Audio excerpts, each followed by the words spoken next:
అందమైన అడవిలో నది ఒడ్డున ఒక కోతి ఉండేది. ఆ కోతి తీపి పండ్లు తింటూ చాలా ఆనందంగా జీవించేది.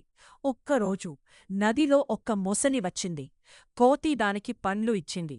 అలా వాళ్ళిద్దరూ మంచి స్నేహితులయ్యారు. రోజులు గడిచాయి. మొసలి ఇంటికి వెళ్ళి తన భార్యకి కోతి గురించి చెప్పింది. అప్పుడు ఆమె ఆ కోతి గుండె తినాలి అని కోరింది. స్నేహం, భార్య మాటల మధ్య చిక్కుకున్న మొసలి ఒక్కరోజు కోతిని తన ఇంటికి ఆహ్వానించింది. కోతి మొసలిమీద కూర్చుని నదిని దాటుతోంది. అప్పుడు మధ్యలో మొసలి నిజం చెప్పింది. కోతి కాసేపు ఆలోచించి తెలివిగా చెప్పింది, అయ్యో, నా గుండె చెట్టుపైనే పెట్టివచ్చాను. మొసలి నమ్మి తిరిగి ఒడ్డుకి తీసుకెళ్ళింది. అప్పుడే కోతి వెంటనే చెట్టెక్కి తప్పించుకుంది. చివరగా కోతి నవ్వుతూ చెప్పింది, తెలివి ఉన్నవాడు ఎప్పుడూ గెలుస్తాడు.